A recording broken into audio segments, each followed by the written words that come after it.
Welcome to the Real Estate Entrepreneurs Podcast. Real people doing real deals in real estate and no fake gurus allowed.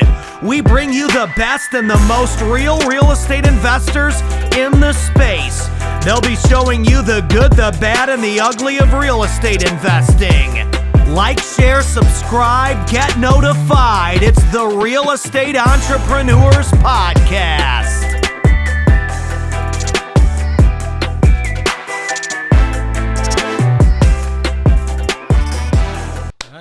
Welcome to the Real Estate Entrepreneurs Podcast. Today we have a, sorry about that, 30-year veteran. I would say 30 plus, right? 30 plus. Mr. M Ray Pantak. Thank you so much for coming in, Ray. Thank you, Ricardo. Appreciate the opportunity. So tell me, man, who are you? Well, the thing I would say is that there's the underdog.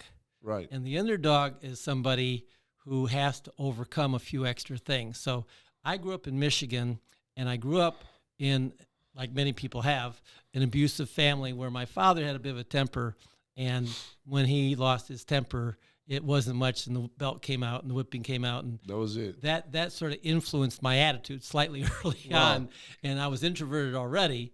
So between me having the glasses my parents picked out and the haircut my parents picked out and this thing called bullies were attracted to me. Wow. It was not unusual that I'd be thrown in the mud and they'd be laughing, and it was tough. When you were a kid. When I was a kid. And so one thing I learned to do early on was to run because I wasn't good at fighting. Got it. But I got into cross country. I was on the cross country team. We won the championship. I also got in wrestling because cross country wasn't tough enough. I had to toughen up. Got it. And then I got the school record in the 2 mile. And so that led to confidence. That led to opportunities, but I stuttered because of everything I've been through. So I had serious communication issues. I never had a girlfriend. I did, entrepreneur businesses starting at like 11 years old, cutting yards, things like that. But I just had a lot of things in terms of I was the opposite of a salesperson. Yeah, your 7-year-old was full of limiting beliefs. Exactly. Because they were ingrained in you by your parents and by the environment. Early on. Yeah, wow. So so that explains why you told me at the class that you do NLP stuff as well, so self-development and all that, right? Exactly. So, good. So, all right. So you graduated high school in Michigan, right? Yes, in Michigan. And then I went to community college because I knew I had a brother and sister coming up behind me, and my parents were not wealthy. My dad was an engineer. My mom was a nurse, very middle class. But basically, we had like a little farm where I was the fastest goat milker, so I had to milk the goat twice a day. But that was a good thing that, nature and family and farm and environment type thing. But it developed a love for nature, and then I looked into what it paid or what it didn't pay, and I'm like, how are you going to make it on $12,000 a year? But I also was interested with the sports in noticing that the Olympic athletes, like especially the East Germans, the Russians, they were doing something a little different. So it got me in high school studying psychology and studying hypnosis and studying personal development. And I said, I thought I was going to go into psychology until I researched that, and it's like, that's mostly working with sick people in mental hospitals. I don't want to work with sick people. I want to work with well people, but I didn't know about trainers or training or speaking or any of that kind of stuff, and it wasn't until I got out of college, and it took me 5 years, but I moved. I literally graduated on a Saturday, left on a Sunday, was in Dallas on Monday to make my fortune in real estate because I've been reading these books. And I read my mom got a book for like $1 at a garage sale called How I Turned $1,000 into $1 Million Investing in Real Estate in My Spare Time. And that was a book that William Nickerson was like the original guru out there who wrote the very first book that I'm aware of. And then there's a guy, Albert Lowry, who was a butcher, who read the book and became a millionaire. And the Lowry Nickerson seminar was the first one I went to in Detroit at about 18, 19. What year is this? That was probably about 1976. Okay. Late 70s, and right before I graduated from college. But it was like an enormous sum of $300 to go to this weekend, and that seemed like it might have been $30,000 back at that time. Well, back then that was a lot of money. Back then, and so one thing that stood out to me is they had these groups called a real estate investor support group, and I found out they had one in Dallas. So I said, well, as soon as I get to Dallas, I'm going to find out about that. And I did. And one of the things that made such an impact is there was a guy that was an average guy that was there who'd just been doing it for 5 or 10 years, but he'd been buying in the Dallas-Fort Worth area, in the suburbs, and he was a millionaire. And I looked at him, and I go, he doesn't look anything like a millionaire. Yeah, he doesn't look like my concept of a millionaire. Right, he looks like an average guy that was blue-collar, working class. Because you're right. The concept of a millionaire is what we see on social media. Nowadays it's social media, but on TV, on actors, actresses, baseball players, or basketball players, like these people that are some sort of celebrities, right? A lot of bling. That's a lot of bling, right? That's what we are. That's what media is pushing on us to believe that's what a millionaire is. But in reality, there is a lot of millionaires out there that are walking without the dollar sign up shining above their head. So exactly. So that's that guy, that had a few properties and he was a millionaire. Yeah, and so part of this whole process for me then was, even in high school, I was reading these books, and I learned about programming the unconscious mind and how important that was, and I got a cassette tape, and I put together a program, and it was a 6-minute endless loop, and I had a timer. I had all this analytical stuff put together, and I played it every night as I fell asleep, and I went from averaging 12 minutes or more to under 10 minutes and getting the school record. So I'd learned how to reprogram my unconscious mind by studying what the Olympic athletes were doing.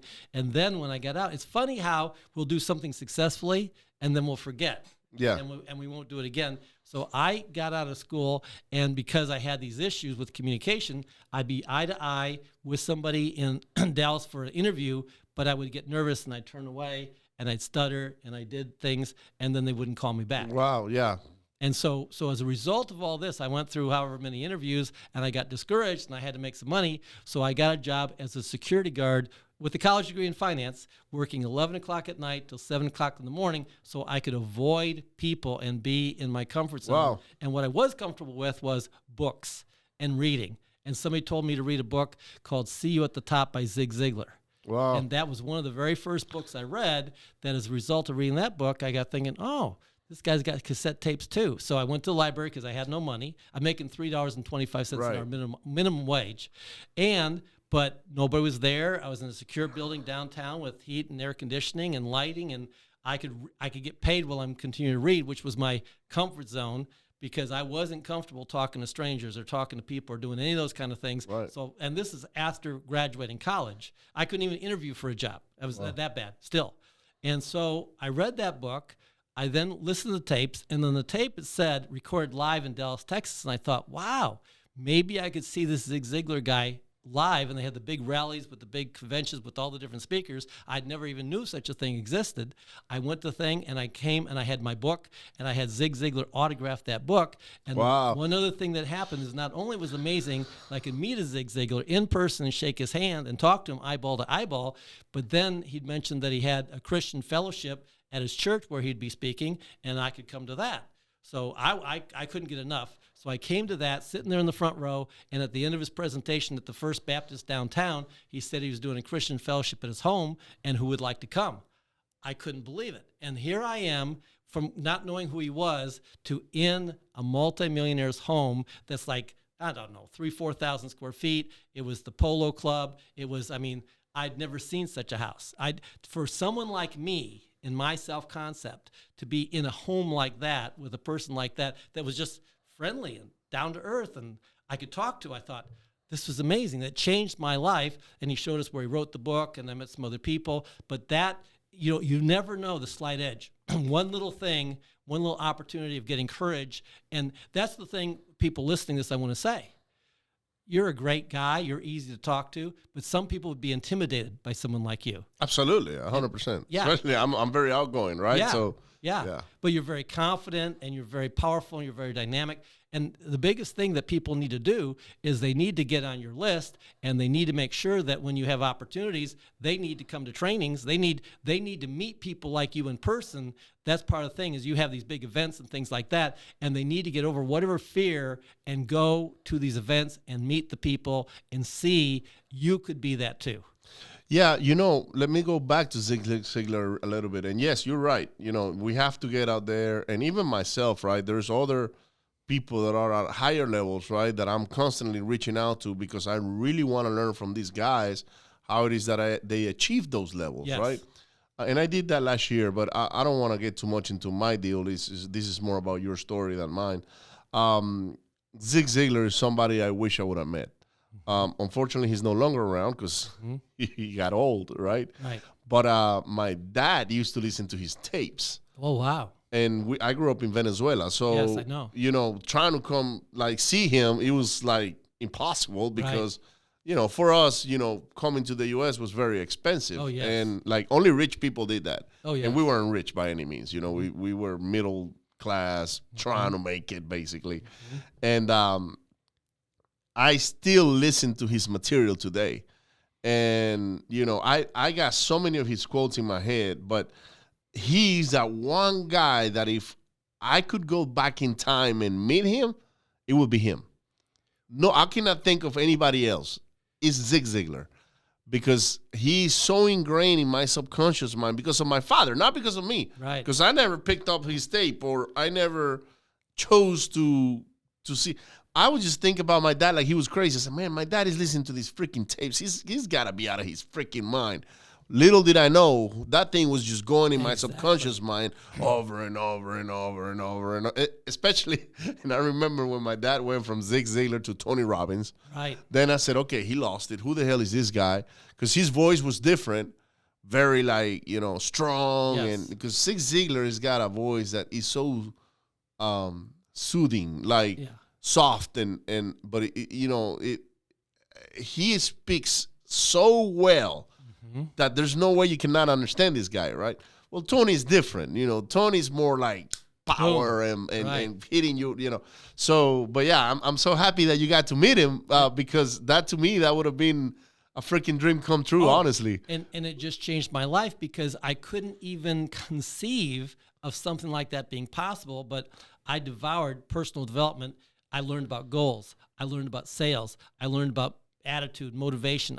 So everything that he wrote, I just absorbed. And then that led to one of the goals I set. I was into National Geographic because it'd been nature and farm and all that kind of stuff. And I saw these natives walking barefoot with scientists across in Tahiti or some Fiji or whatever it was. And I thought, that's amazing that people can do that. So I was very interested because I'd studied because of human potential and things like that. And I've been researching these different things. And so I wrote down 100. I learned from a guy, he wrote the Chicken Soup for the Soul. Oh, Mark Victor Hansen. Yeah. So I saw Mark Victor Hansen spoke, and he said you need to have 100 goals, too many goals, all this kind of stuff. So I said, okay, I'm going to write down some outrageous stuff. In 10 years, I'm going to go to Fiji or whatever, and I'm going to walk across the hot fire coals. And then within less than 10 months, Tony Robbins, at 21 years old or whatever it was, came to Dallas-Fort Worth for the very first time and did his firewalk experience that was $99. I was still a security guard. It was a big deal for $99, but I was there, and the very first firewalk that Tony Robbins ever did, I walked those coals. Wow. And that list of 100 goals that I thought was going to take me 10 years, I accomplished over 90% of them in 10 months. Wow. I went on from being a security guard to becoming vice president of a securities firm. I went from driving a pickup truck to my BMW. I got my Armani suit. I got all these things, traveling. I was ballooning. I was sailing. I mean, it was just by writing it down and having the clarity of exactly what I wanted and seeing myself already there. And I didn't know how. I didn't have the money. I had no idea how this could happen. Matter of fact, I've been trying to get into financial services for a while, and every time they say, well, kid, you don't have any experiences. And the other book that was big impact was Think and Grow Rich by Napoleon Hill. Absolutely. Especially The Burning Desire, and especially there's a little chapter there about the little black girl that goes and says, my mommy's got to have 50 cents. And then that desire and defiance in front. And so when I was meeting with this guy, Tom, who had the financial company, and for 6 months, he'd been turning me down, telling me no, and I kept persisting. I learned the power of persistence. And finally, he said, well, I talked to the president of the company that, I have to screen through him. And he said, you just don't have. And I looked him in the eye. And based on what I learned from Think and Grow Rich, I said, Tom, you can tell me no, you can tell me hell no, but I'm going to keep coming back until you say yes. So what are you going to do about that? He was taken aback because I was this meek little nerdy guy still. And he just was stunned. And he thought about it for a moment. He said, okay, then I'll try you out on a 90-day trial.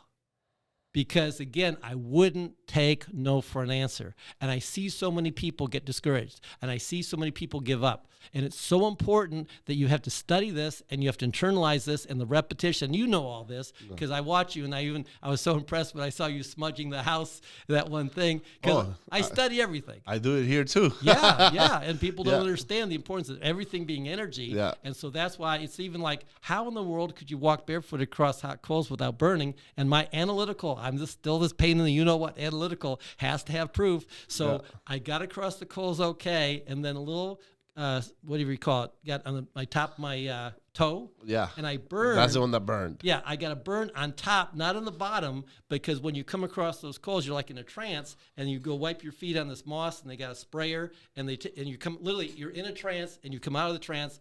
And when I did, I'm like, ow, but it was just on the top of my toe because I had to have proof that this was real. Right. And so that's what I see with real estate is so many people hesitate because they question too much. They don't believe. Even you'll show them his checks, and you show them everything, and they still. I had a hesitate. guy. Yeah. Check this out. I have a guy. He's one of my students, right? Mm-hmm. And we had a call. I would say maybe 2 months ago.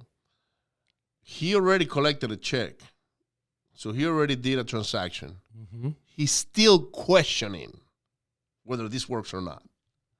I'm like, dude, what do you want? What more can you do? Like you got a check, right? Yeah, I got a $5,000 check. Okay, go get more of those. Maybe get your check a little bigger. Yeah. But don't question. Like it works. You know, what I taught you works. Exactly. Now the thing is, some of these people want our success and our results overnight. Exactly. That does not happen. Exactly. Even if I try to learn everything you've learned in the last 30 years, I won't be able to do it. It's like, unless there is a new chip that I can put in your head, download, then put it in mine, boom. Okay, now I know what everything that you know, but like that doesn't translate like that. And for that, you have to do a lot of trial and error, right? And be sure that you're going to fail and that you're going to lose money on some deals and that some deals are going to become nightmare deals, right? You have to deal with all that stuff. Otherwise, you'll never be able to get the across the other side. So Exactly. So you're right. It takes a long time. Experience comes from experience. It doesn't come from, okay, I'm just going to grab his experience and throw it. No, you have to go through yourself. Well, I'm a big believer in both. I'm a big believer in learn all you can, and you can shorten your learning curve. I agree. And you need to have a team. No, I agree. So if I want to learn Yes. what you know, then I just hire you as a coach. Okay, Ray, what do I do here? I'm doing this right now, but if I want to learn how to, buy these tax liens that you've been doing lately or whatever, and I don't know, I'm going to shorten that time just by association, right? So if I get with you, you're going to be like, yep, my fees, let's pretend this is $5,000 and I'm going to show you how to get from point A to point B. Is that worth to you? Absolutely, because you know what? Now I just plugged in myself into a new strategy that I didn't have before, and who knows how much money that will make us, right? So you're right. By association, we learn. I say it all the time. You can either take the stairs or you can take the elevator. Mm-hmm. When you choose to go with education, paid education or mentorship or coaching, right? And there is a difference in between all three of them, okay? Like a teacher, a mentor, and a coach. Mm-hmm. There are three different animals. I consider myself a coach. Mm-hmm. I don't like teaching because teaching is like giving a subject and let them figure it out, right? It's like when we go to college. Mm-hmm. We go to college and they teach us. We take notes and we take tests, and then you either pass or you don't. But then it's up to you to go and implement, right? Right. A coach is kind of like, all right, let's implement it together. Let's write on accountability. There is accountability. Right. There is like, hey, when you're swinging the bat, make sure you're putting your arms your hands like this, not like that. So there is more hands-on with a coach. Exactly. And mentors, sometimes they're mentoring people that just don't even know it because people are looking up to them and they're learning from what they do and what they project, but they don't necessarily have to, like, I got many mentors, right? Mm-hmm. These guys don't even know me. No. But I look up to them all the time. Like, okay, what is this guy doing? Okay, so anyhow, first real estate deal. When did that happen?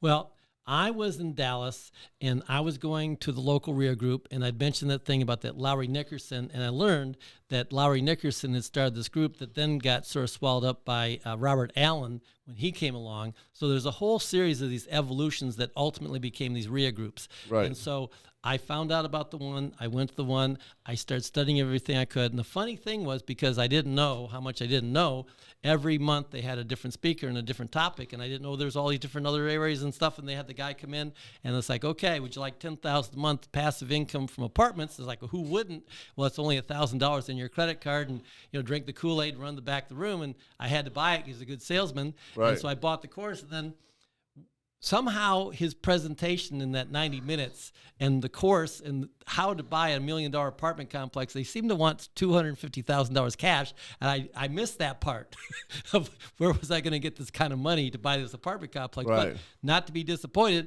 next month there's another speaker, and the next one of them was on wobbly boxes. I'm like, wobbly boxes, what the heck is that? But it's like, I could get into a mobile home for only $1,000. I got to try it. Well, I didn't realize that this was like not the A, B, C. This was the D.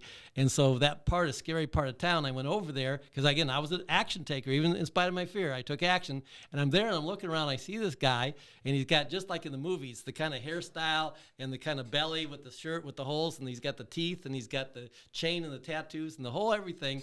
And I'm just, my heart's just beating out of my chest. And I say to him, "Excuse me, sir, have you lived here long?" And he almost sprayed. It's like this anger. "I just got out of the pen."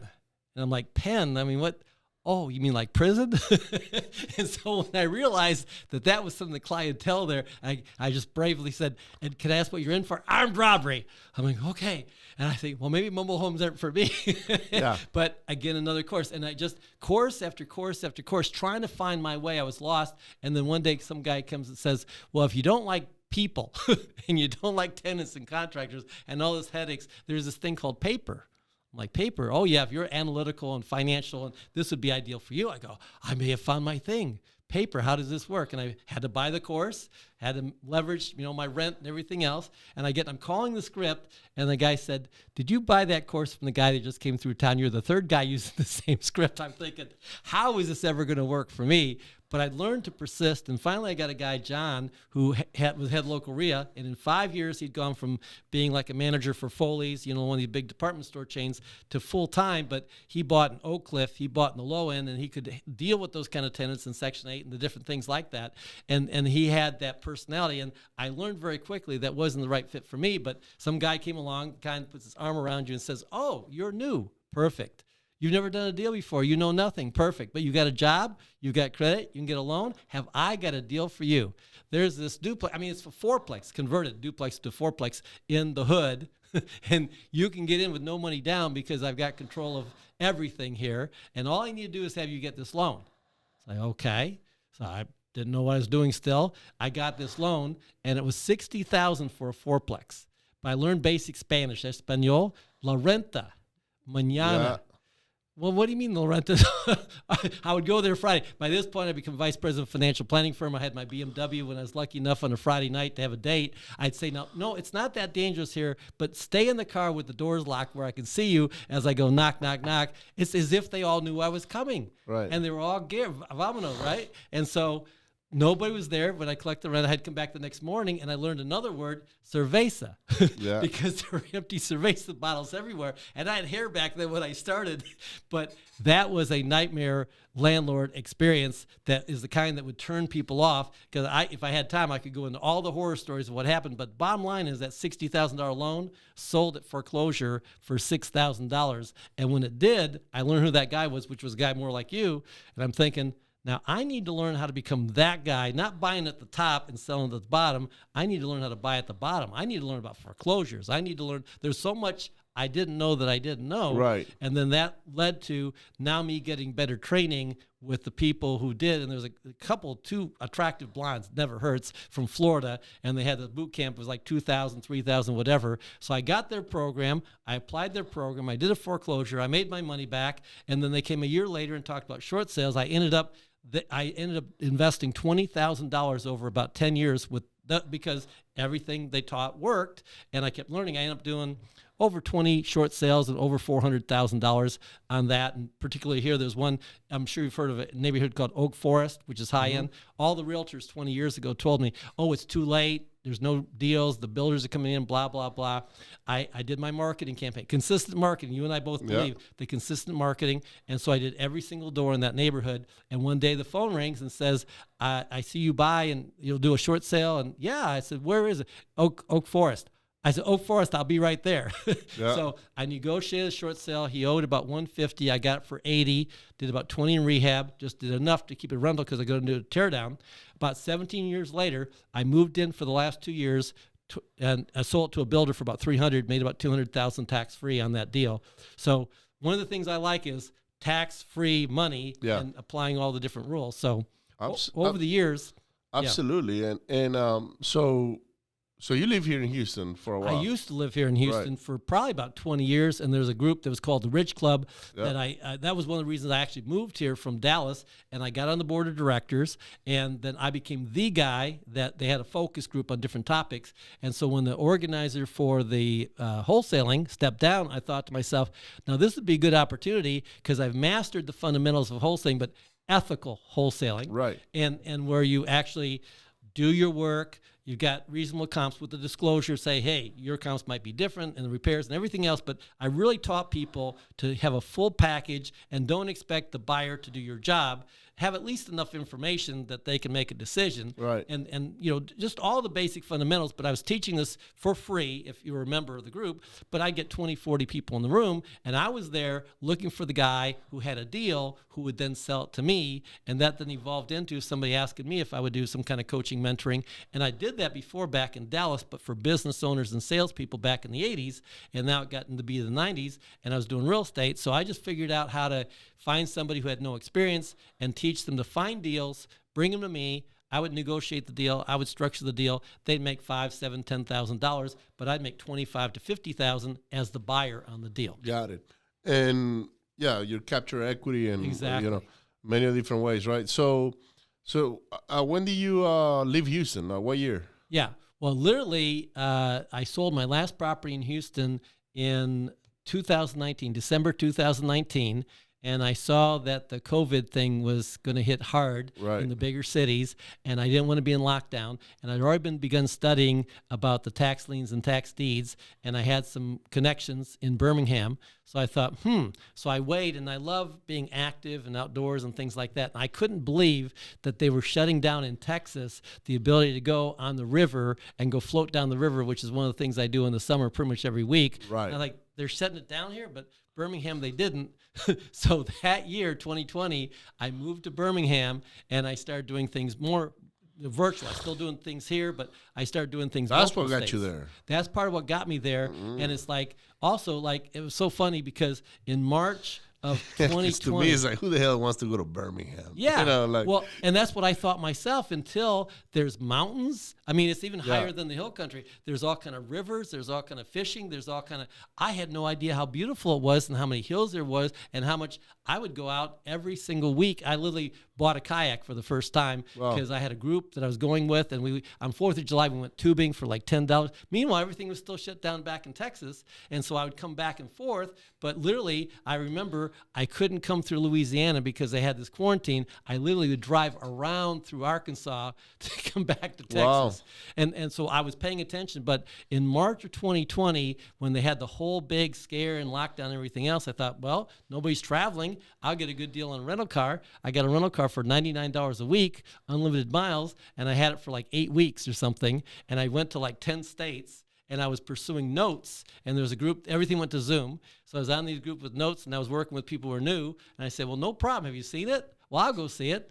You will? Yeah, well, let me give a chance to buy it or get a piece of it or whatever. And I'm a big believer in networking, building relationships. So I went and looked at one in St. Louis, and it's like, did you know the back wall was falling down? Did you know the city code enforcement? Did you know they're trying to get hold of you?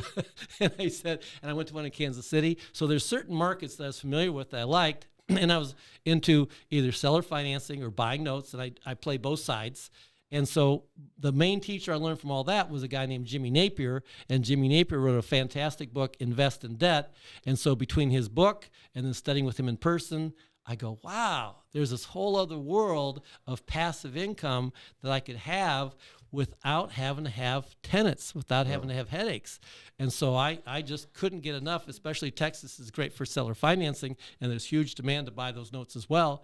So Jimmy Napier, and then he had associates, a guy named Jack Miller, John Schaub, Peter Fortunato. Pete's still around, John Schaub's still around. So these are a lot of my real estate mentors that they're not the hype, they're not the guru type, but no, they're real deals. they're the real deal. Yeah. And so to this day, if they've got a program, and Jack Miller, before he passed, I knew it was getting to that point. I literally scheduled my life around every single month going to one of his trainings around the country. Wow. The last year or two of his life.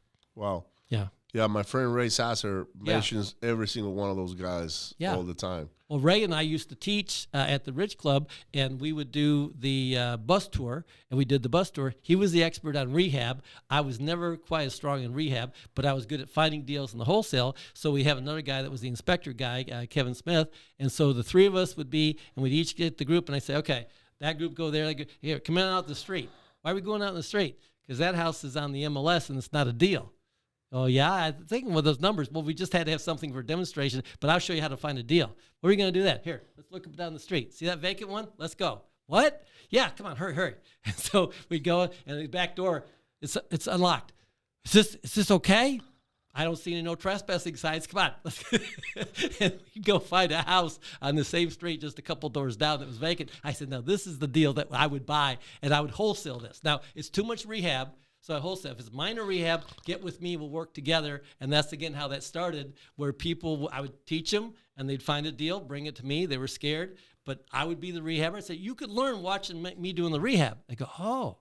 And so, again, I just leveraged every opportunity. But Ray's a great guy. I've known him for a long time. Yeah, I remember a couple of years ago, maybe 3 or 4 years ago, when I was a big rehabber, I get a phone call from one of the top gurus in the country, which you know, but I'm not going to mention his name here. It wasn't the guru calling me. It was somebody else calling me on behalf of the guru. Right. Said, Ricardo, so-and-so is coming to town. They're gonna do a bus tour for their students and all that. Yeah. Is it okay if we walk your rehabs? Uh-huh. And I thought about it for a second, and I was like, no, like, why would I want you to walk through my rehabs? Uh-huh. It's a liability for me, you know. And they go, Exactly. well, you know, we gotta show some properties to his students. I said, yeah, how much money am I making on that? Uh-huh. And they go like, well, nothing. It's just a favor. I was like, well, I'm not doing that favor. I'm sorry. Because I don't know if somebody trips and falls in my house where I got Exactly. some nails laying around, they poke their eye or something, then I'm the one on the hook because, you know. Right. And they're like, no, we can sign waivers. Like, no, guys, it's just not. No, I'm not interested. But they were selling those particular students the idea that they were actually doing those rehabs themselves. I know. And I'm like, really, dude? Is that how fake you are? That's you know, how fake like they are. Absolutely. yeah. Right. So anyhow, and I actually like the guru. I like the guy because he's legit. But it's just that they didn't have properties to show at the Exactly. time, so they're just finding somebody with a bunch of properties. I said, no, I'm sorry, I turned them down. Well, and the thing I saw with a lot of these gurus out there like this is that they would charge $10,000 for one bus seat, and the local RIA group that I did with Ray, we were like $200 or $300 for the entire weekend, all day Saturday, and the bus tour on Sunday, and we're like a couple $100 as a nonprofit, and they're charging $10,000 a seat, and they're making like $1 million a month. The difference is you guys were trying to really help people out, Right. you know, get into this business and do the rehabbing and all that. Those guys were trying to make money on seats. That was it. Oh. They didn't care if you learn or not. Yeah, and one article was the one guy was making $50 million a year in the seminar business, and when you're in the guru seminar business making $50 million a year, who needs to do real estate? I mean, it's like they're not making that kind of money doing real estate. No, you don't. And the reality is, so I talked to a couple of guys that are doing 20 million each right now. And they said they told me something that really opened up my eyes was, Ricardo, people are starving for the education side. You know, we don't even pressure them hard to you know, so they can commit because we are all wired for education, but not for taking action and implementing. Right. That's why colleges do so well, universities do so well. You think that the dean of a university is going to call you 5 years from now to wondering how you're doing? No. No, you're just another number going through there, right? And getting a diploma. So that's what those education companies are. That's why I never align with those guys that are pitching these expensive seminars. Not that I'm against the model. I'm not, because you're going to pay for education one way or another. Right. It doesn't matter. Like, you're either going to pay those guys, or you're going to pay the streets, or the contractor is going to steal money from you, whatever. You're going to pay for education one way or another. What I like to do is I want to vet my educator better. Exactly. Make sure that educator is actually doing what he said he's doing. Exactly. Show me really your projects. Like, okay, if you're a rehabber, how many houses are you rehabbing right now? If you're a wholesaler, how many deals are you doing right now? And how do you do these deals? Can you show me some proof of concept, right?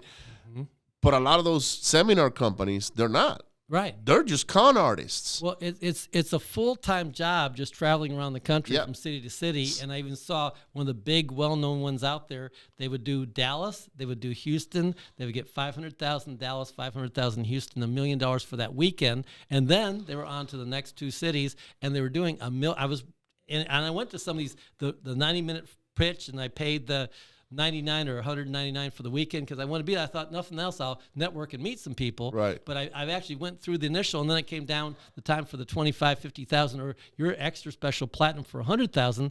And there's a lady I met. She paid $100,000 in California, and she did one deal in 2 years. Wow. Having paid $100,000, and she made $40,000 on a $400,000 house in San Antonio. That's how we met her. And I'm thinking, how you pay $100,000 and you don't even break even in 2 years? Yeah, I mean, a lot of them are paying for education. They're afraid of moving forward, right? And you might have she might have been presented with the right deals. She just didn't take them because she was afraid of it. Yeah. She's okay putting that money in education because she values education a lot more than maybe making money or taking action. And that's probably what it is. Well, I value marketing as much or more than education. So literally, I had a guy, and one of these gurus, he paid $5,000 for some online program for 6 months, and then he learned about the local RIA group from them. There wasn't one in Southeast Texas, Beaumont, Port Arthur, so he drove the 90 miles to come to Houston, went to the Rich Club, learned, asked around. They said, well, that Mark guy, he's teaching wholesale, and that's a good place to get started. So he approached me and asked if I would take him on, with him being as far as he is, and I said, well, Houston's going to blow up eventually, and when it does, the secondary market is like yours is going to be a place I want to be, so sure. So he's now done over 120 deals, and he's got 12 rentals, and he's got notes, and he's got passive income. So everybody else at his job is nervous about losing their job. He just smiles because if they let him go, he's already got it. But he still kept his job because he enjoys it. He's really got it down to where it's not that high of stress. But I told him, keep that W-2 as long as you can because you want to get those loans and lock in that low interest rate. So he's found a balance for himself. Especially right now. Right now, it's so easy to get those loans. When I was refinancing houses for rentals, it was a bad time, because it was post 2008. Right. So the loans that we have today for like non-QM and all that stuff at 3%, like that didn't exist. Most of those loans were 7, 8, and 9%. Oh yeah. And now you can get a 2-3% loan, but back then they were 7, 8, or 9, and they got all this red tape so you could refinance. That I'm like, I gave up on it. That's why I became a rehabber, because I was like, I'd rather flip houses, make an income by that, by doing that, as opposed to keeping these rentals, which I didn't care for anyways. I was never a good landlord. I didn't, not that I was a bad landlord to my tenants. It's just that I didn't enjoy being a landlord. Right. So because I had to evict people and do the things that are uncomfortable because you're putting a family on the streets. Exactly. So I had a conflict with that, and a lot of the times was true that they were going through struggles. Some other times they were just playing the game, That's true. And eventually I got out of that. But anyhow, Ray, so what's next for you? Like, you've done all kinds of stuff. A lot of things. And I think that's part of the process for people is you have to find your lane. And you have to sort of stick your toe in water and a couple different things and try and until you find what's the right fit for you. So what ultimately became the right fit for me was creative finance, because I love the creativity. I love helping people. I love seeing things that other people didn't see. And one example of that was in 2009, when everything was melting down and the banks were failing and nobody could get a loan.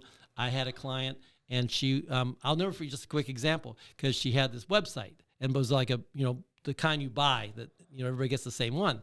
And I said, well, let me at least take a look at it. And I said to her, where's the phone number?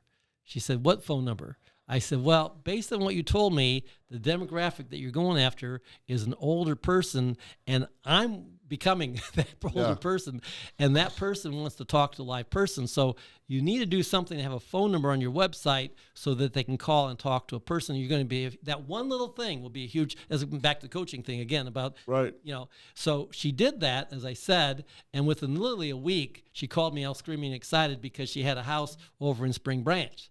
And as soon as she said Spring Branch, I perked up, and it's like, yeah, I want to buy there. And then she gave me the name of the street, and I said, heck, I know that street. I know the houses on that street. So it was like I was so zeroed in. I had initially one neighborhood, then 3, then 5. I had 10 specific neighborhoods that I was targeted to find and buy and hold one house a year.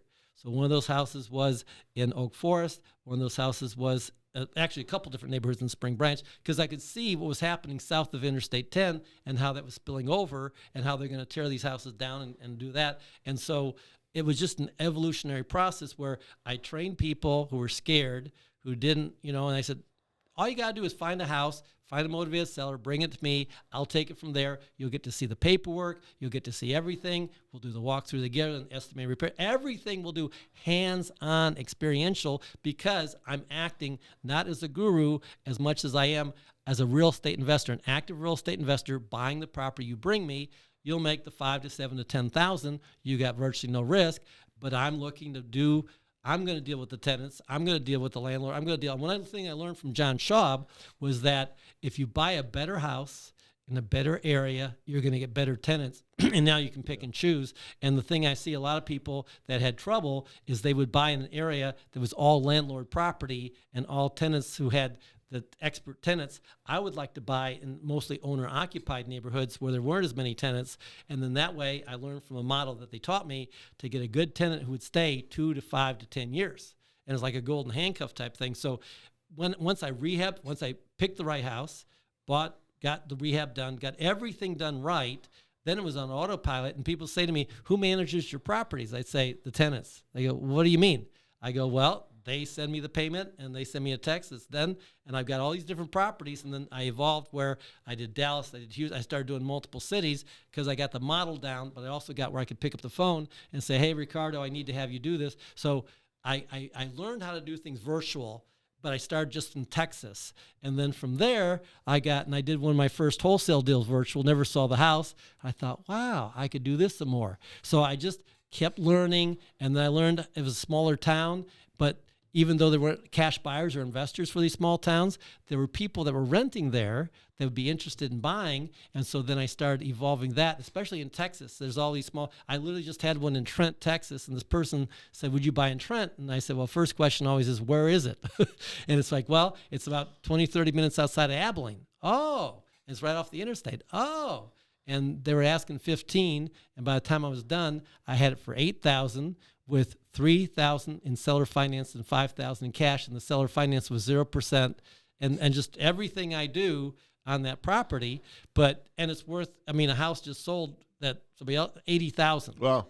So done. So what I find is there's little niches that are in smaller towns, but people can get the jobs in the bigger towns. Yep. But even like you talk, your big dot, little dot that you teach, Yep. which I really appreciate and respect. And so then I'm even going from that little dot to that smaller town. There was this little town here in Houston, south of Houston, called West Columbia. Yeah. We made, I don't know how much money we made in there, but it was one of those towns that you never probably want to get into because it's like, ooh, who lives here? Exactly. This looks dead.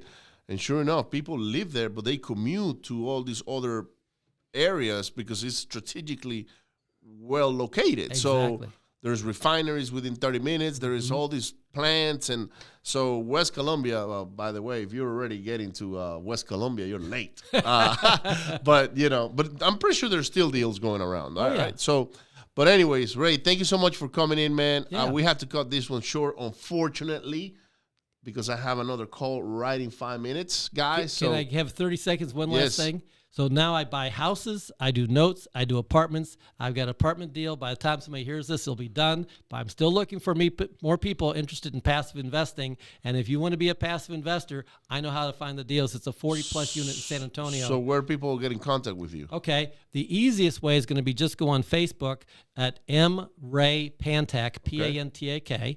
And so also you could text me. My number is 832-766-6997. So I respond quickly to text or send me a friend request on Facebook.